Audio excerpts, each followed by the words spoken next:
Okay.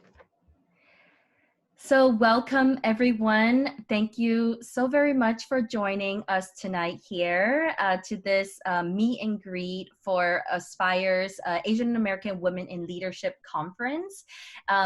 Olivia and I are the co-directors this year, and I'll go ahead and just start running through the content that we have, and we will introduce ourselves as we are both speaking.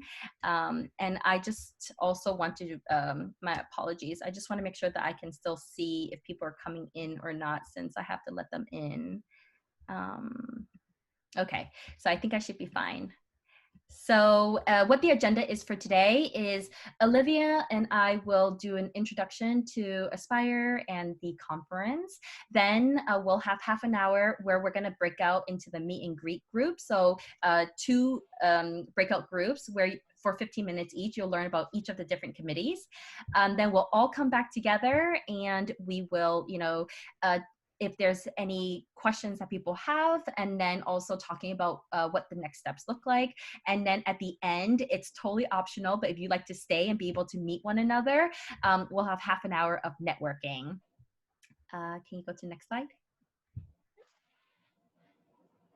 So hi, I'm Jenny Seto, and I'm one of the conference co-directors. I've actually been involved with Aspire for, I want to say, about 16 years now, so I feel like that ages me.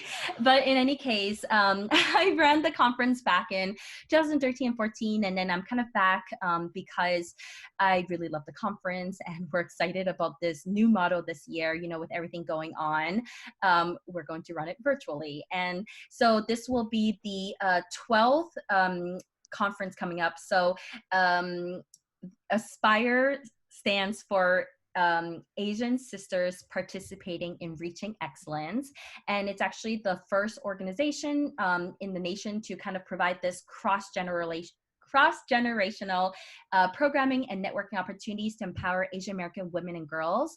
It was founded in 2001, so it's been going on for 19 years now, and primarily in the Boston-based area. But this year, since we're opening up this virtual conference, we're excited to have people from all over. I see there's people from the greater New England area, and in the past we've definitely had participants from the West Coast and in the central area come to our conference.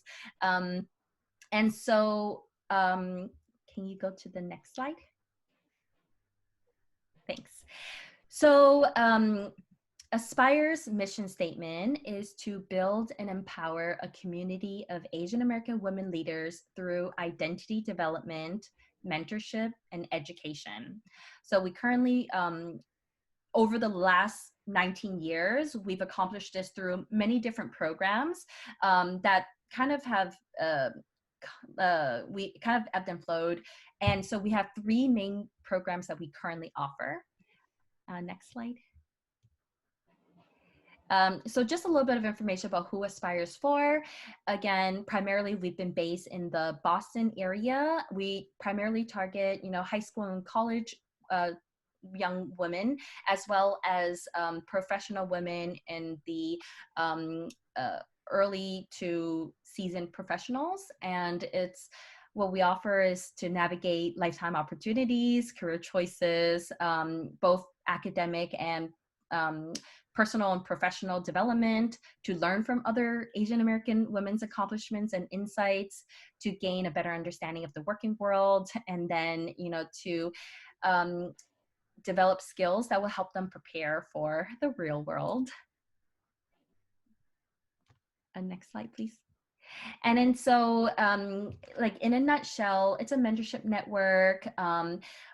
Because of our mission statement, it's also through our programming, we hope to be developing a pipeline of Asian American women leaders. And with all the conferences we held before, the question is, what does that mean? What does it mean to be an Asian American women leader? And by participating in Aspire, there's lots of opportunities for growth, creativity, and professional development. you can see in this photo, it's one of the graduations for our youth leadership program in the past. And we have over 1,500 members nationally who have been involved with our programs, and over 150 different volunteers who've kind of participated throughout the, I guess, decades now. And then so just at a high level, here are the 3 programs if you're curious to just learn more about Aspire in general. So the mentorship program is one of our newer programs that we launched just 2 years ago for college and working women. We'll be launching again next year. It is our newest initiative that's really designed to develop and support connections for Asian American college and working women as mentors and mentees. And then our longest running program, which has been one of our capstone programs, is our youth leadership program. That's for high school girls, and it'll run through the fall semester through the spring semester. And it's a year-long leadership development program that's specifically tailored to the cultural and developmental needs of Asian American high school girls. And then we have the AAWIL conference for short, but that stands for Asian American Women in Leadership Conference, which is for everyone, high school, college, and professionals. Currently, we have it tentatively set for the weekend of November 7th and 8th. And so we were the first, we used to say the largest, but we're the first conference in the US that addresses cultural and social challenges specific to career and leadership development for Asian American women and girls. And so I think, is that the last slide for me? Yeah, so I'll go ahead and so the Asian American Women in Leadership Conference, in past years, we've always done it in person. And typically we've had somewhere between 150 to 250 attendees. And again, it's cross-generational. So we have high school students, college students, professional women. What's always been so powerful and beautiful about it is that it allows us to explore various aspects of leadership, particularly as it relates to our identity, and also just a different kind of leadership skills and styles as it pertains to us as Asian American women. It's brought together a network among attendees, and raising awareness about Aspire and creating a forum for cross-generational Asian Americans to share experiences. And this will be the first year, because of COVID, that we are going to embark on this new format, which I'll let Olivia talk a little bit more about. However, we're still excited to, bring the magic that exists in the conference, regardless of the limitations we're facing due to, what's happening in the world today. So, Olivia, go ahead. Thanks, Jenny. This is my first year with Aspire, so I'm super excited to get to work with Jenny, who has been doing this for a really long time, and is really deeply rooted in the community and the spaces that we try to serve. So also, just so you have it, everyone, if you want more information about Aspire, you can look at girlsaspire.org, Jenny.org. Yes. Yep, so feel free to check that out to kind of recap on what Jenny was sharing. So a little bit about our conference. Jenny and I spent a lot of time thinking about what do we want our conference to look like this year, especially because it's virtual, especially because of all the things going on in the world. So we kind of came around to a theme that we're really focused on this year, highlighting reimagining the future and becoming the change. We're at a time where there's increasing challenges, whether they were pre-existing and are now just being brought to the light, or whether they're new issues, and kind of a renewed willingness to really tackle some of these changes at a community and at an individual level. And we're really we're hoping this conference will give us the opportunity to think about, how do we look at our past, how do we look at the present, and what do we want our future to look like? And especially through the lens of Asian American women, how are we able to elevate our voices, elevate our community, address our issues that affect us at a community level and at an individual level? And then also as a community and as an individual, how do we want to become change? So really forward thinking about both at the community level and both at the individual level. What do we want our future to look like, and what kind of change do we want to have in the world, and who do we want to be in the midst of all of that. So really hoping that it'll be an opportunity for all of us to think about that, shine a light of hope, as sometimes the world can be a little darker, but opportunity to think about the future and what we can do in the midst of all of that, individually and as a community when we come together. So the three things that Jenny and I are also really excited for about bringing to this conference are these three principles that we really hope will be evoked through all of the committees that we work with and through the actual conference, and what all of the participants will leave away with. When I was talking to Jenny before about this conference, I was talking about how I think if this conference is more than just content in this day and age, right? You can find whatever information you want at this point.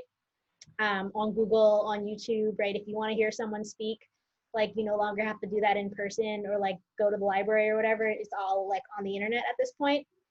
So I think what we really think will make this conference unique is the opportunity for these three principles here. The opportunity to really reflect on who we are, where we are, what we want, and kind of a space to really step back and think about all of these things. And then also a space to have dialogue and conversation, right? So much of our time we spend consuming information, and like, how are we going to participate and actually talk about these issues and talk about what we want and what our thoughts are, and what our participants want. I also really hope that this will be a really interactive conference.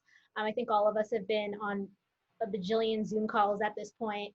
And I know for a fact that I'm not someone who does very well with someone talking to me the whole time. So we're really hoping for this to be an interactive experience, and really an opportunity to mirror some of the opportunities that you might have in person, right? In virtual spaces, how can we make sure everyone is getting to meet one another, to have those spontaneous moments, to really reflect and like engage with the material and engage with each other.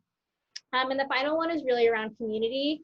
I think it's really important for us to try to think about how we can build each other up, and how we are a sisterhood of like Asian American women, and we get to come together for this day at the conference and build this community. We very much want it to be we come together and we're all doing things together, not just like if you weren't there, no one would notice you.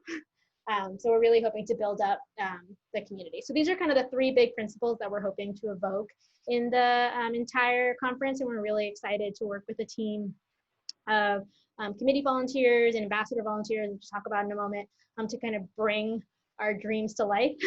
And of course, we'll be working alongside with you, but really, all of us coming together to bring this experience to our participants this year.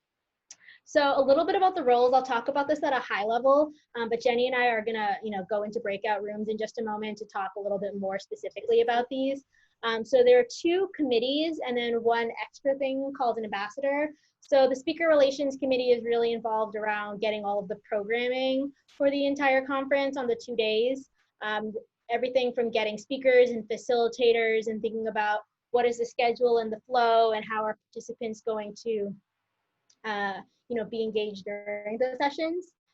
Community outreach is more focused, two parts, I would say. Well, one part really is I think about it as the life cycle of an attendee, from, they don't know about the conference, to they know about the conference and are thinking about it, and then they're registering for the conference, and then they join a community before the conference to kind of get to know each other before the conference, and then making sure they're engaged in a community during the conference, and then any post-conference things that we might do. So they're really in charge of the pipeline, all the way from outreach all the way to the conference, and then after the conference as well. We also have one, so you can join a committee specifically for one of those roles. We also have an ambassador role, again, which we'll talk more about in the breakout room, but that's an opportunity for those of you who might need a more flexible commitment to AAWIL and are looking for something that might have less of a time commitment, and also a little bit more flexible in terms of what you want to do in it, because it spans all of the committees and you're not necessarily doing work for one specific committee. That's just at a high level. Again, Jenny and I are excited to talk about that in our smaller groups.